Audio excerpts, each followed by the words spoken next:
This is part 3, and we're going to talk about the fall of covenant in the last days. Now, why this generation cannot stay married or committed to a covenant? Well, the scripture warned us that in the last days, love would grow cold. People would be lovers of pleasure rather than lovers of Elohim.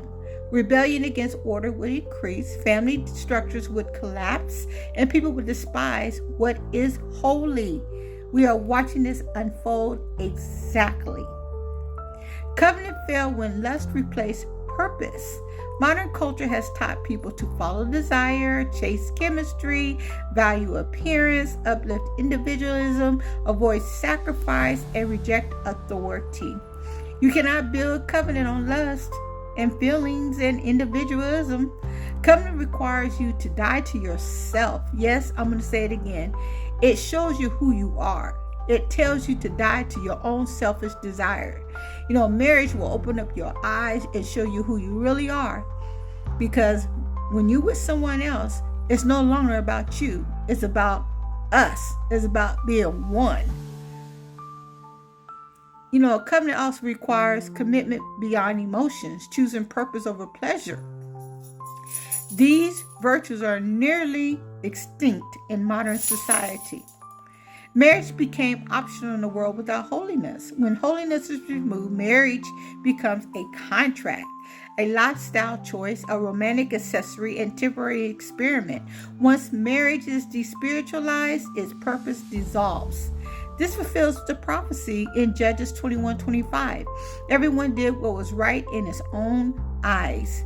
The enemy targeted marriage because marriage produces covenant seed.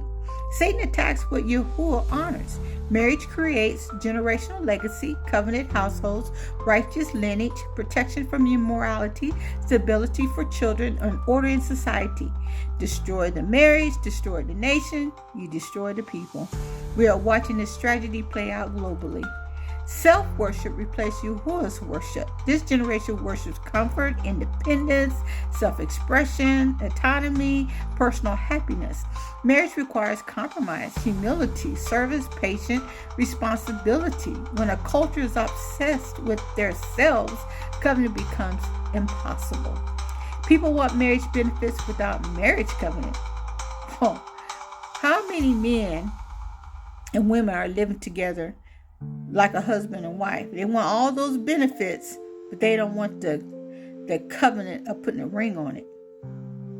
They want the sex, the companionship, the emotional support, the shared living, the financial help, but not the covenant. This is why society is filled with situationships, broken engagements, serial relationships, emotional trauma bonds, sexual soul ties. Covenant requires maturity, and modern dating breeds instability. And people are still going to do it. And now we're seeing a vast amount of diseases. Diseases that people can't even get rid of. Diseases that people, I've seen so much working in the medical field in over 30 some years, 35 years, I've seen diseases that people don't even recognize anymore. And they're catching them.